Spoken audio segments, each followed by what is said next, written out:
All right, y'all.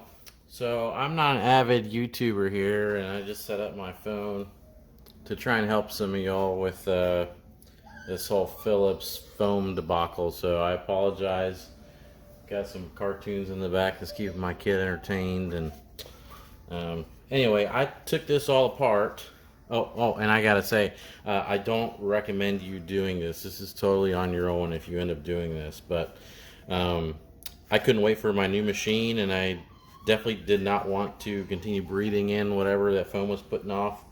Uh, Luckily, my phone was actually in pretty good shape. All this broken up stuff was for me tugging on it. But this is a Philips DreamStation Go. This foam actually, it sits in here, kind of like that, and I pulled it in through this hole, which is actually your filter sits right here. So I was able to pull it out. I had some less than ideal pliers that was just chunking it, but these curved pliers did the trick. So I went in and through here and pulled, and just pulled gently. Also, there's a I started doing this video after I did all this, which probably wasn't the best thing to do. I should have tried to do this start to finish, but I'm gonna do it putting it together. So hopefully you can kind of work backwards. But essentially, in this hole here, there's a little vertical post that keeps the foam towards the top. So what I ended up doing is reaching in there, breaking that little clear tab off so I could have more room to get the foam out. And you can see in here, there's no foam. When the foam's in there, it's dark. I took a little air compressor and blew out any particles that were in, but there's no glue or anything in there that was holding it in. It's just pressure. So if you pull it out, you should be good to go. Yeah, just go in there with pliers and just pull it out this inlet and blow it out. So anyway, I am going to put this back together on video, and hopefully this helps you all do this. So I'm gonna do this in one take, and I might kind of fumble with this, so I apologize, but hopefully this helps you. So here's the motor, or the pump I should say, and it looks like you got a little there's a little neck here that slides in into a feature on the housing.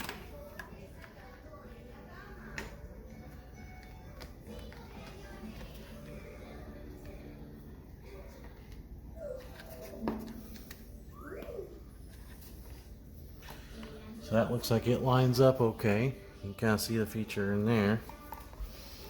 And then there's a little screw. So there's looks like air gets pushed from the inlet, and then this seals on the top of the housing and goes into the board here, which let's see where that goes. Through here, I think. We'll see where it lines up when we put it back together, but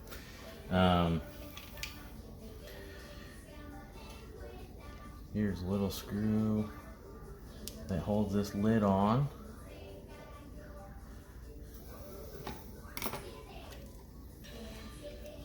It's little Torx. These are all these little Torx bits. Looks like they're this is a T8, and then the bigger ones to open the housing with were T10s. So T10s and T8s were the only things I needed to take this apart. What you'll notice here, this back housing is still flopping around. What it had was these little metal clips. Let's see if I can show them to you. And you got to put them up under here, and they kind of snap into place. So there's one side, and then here is the other side. Kind of. There we go. That puts that assembly together. So then screw here.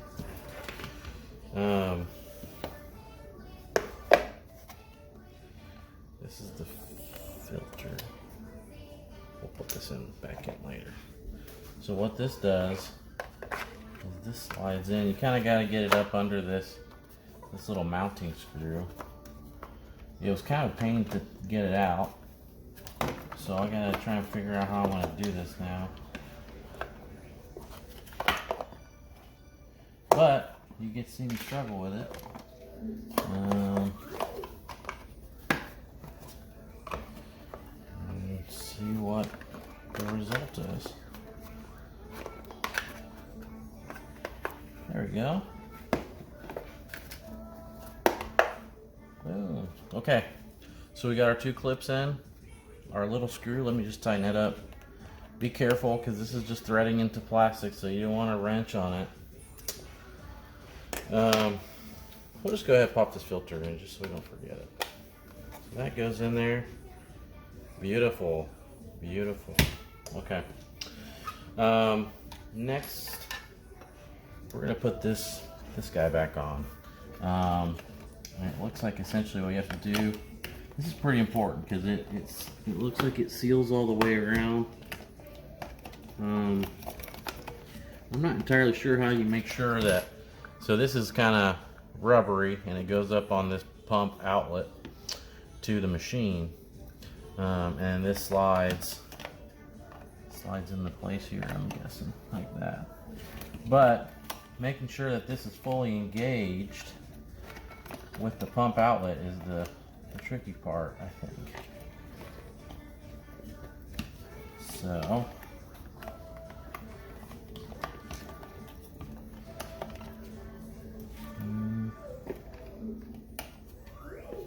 I think I'm just gonna have to slide that in and just kind of massage this. Maybe with a screwdriver, just gently. Yeah, with a little screwdriver you can kind of reach the outside. You want to make sure you don't poke a hole in this. But I got it to seat all the way around. So, pretty easy there. Alright. Oh, now I got to get into the business end of things. Oh, shoot, I almost forgot this beautiful cover. It tells you you're going to zap yourself. You know, if it's all plugged in and all that stuff. So we got, looks like 1, 2, 3, 4 screws here. We got a couple other all the way around. Luckily, I think all those were the same size. So you don't have to keep track too much of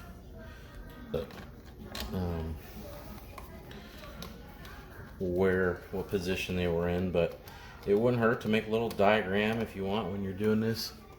You know, draw on a piece of paper, and if you're not confident you remember where all the screws are, or take a picture too, or you know, take a video of yourself disassembling it. That's another way. So if you gotta come back and put it all together, you can do that. So just give me a minute here.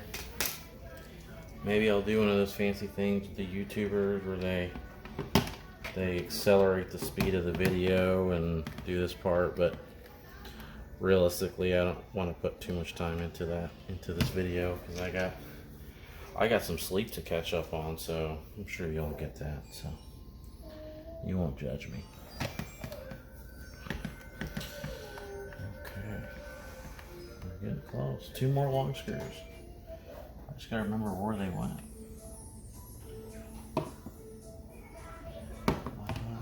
Oh, here's one.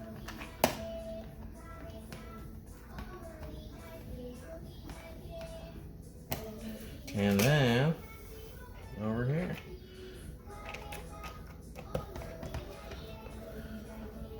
So now the pump's in. Just to recall, so we got a screw here, here, here, here, here, here, and here. And this screw is just holding this pump cover on. Alright. So the TV, there's a video cut out here. as I was getting to the good stuff, and it actually showed a mistake. The video stopped while I was finishing up, but you put in this screw, which I just did it again. You put in just this screw, and this screw stays open. This is one that actually goes to the bore. So I left the one side plugged in that I had already put together, and I put the pump back together, the pump connector, and sandwich this back together. Starting to look like a CPAP machine again.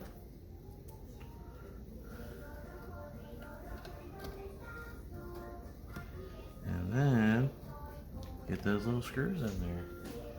And then the part that I'm dreading is hooking up that ribbon for the screen and the button. I want all these cookies. No more cookies, honey. You're done on cookies. Please give me a minute, okay? I'm out of crackers, so I don't have cookies. Nope, you're done. You've eaten enough. You didn't have dinner. Can you please go? I'll be there in a second. I'm fixing something. All right. I'm going to another pack. No. All right. So these ribbons go into here, and as you can see, you got a little flap to lift, but they didn't give you a whole lot of ribbon to work with, so you gotta kind of. Gosh, I am dreading this part. Gotta kind of just jam in there and flip them. Oh, man, this is tough.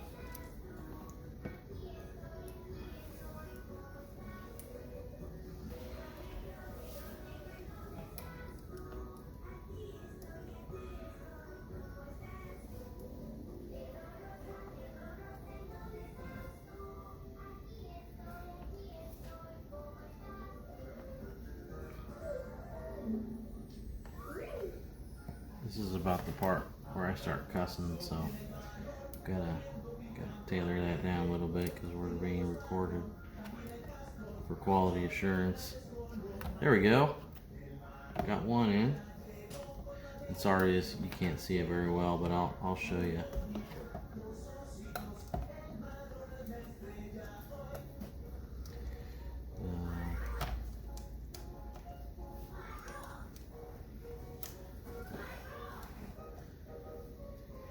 Now what I'm doing is, instead of trying to pull the ribbon in towards it, I'm just trying to move this over the whole lid to make contact. And there we go. Looks like I got it. So we'll find out. So let's put a couple of these screws in. Oh. These are the only, everything else is a T8. The T10s are just these outside ones. And that's it. So put it back together. I don't have my cable with me, so I can't fire it up for the video, but if I post this, it means it was successful. If I don't post it, then it means I'm stuck waiting for my new machine. So if you're watching this, it worked. And everything's good to go. You can use your Philips DreamStation Go, and you know, stick it to Philips if you can. If you do have to buy a new machine or whatever, I know I won't be buying Philips anymore, just because the chain of events where they conveniently released a new line of products the week they announced the recall, and they've been sitting on this information for probably a year or two or more. So that's unethical, and I will not be supporting this company anymore. So anyway, hopefully you can get your foam, get it out of your machine. Luckily mine was in pretty good shape, so hopefully the only risk I have is the gassing off, potential gas off. I did not use ozone for cleaning. I used UV, and I didn't clean our machine with UV. I only cleaned the hose and the mask. So I don't know that's a data point or not. I bought this machine in 2018, November of 2018, and it's June of 2021, so 2.5 years. Anyway, thanks, good luck.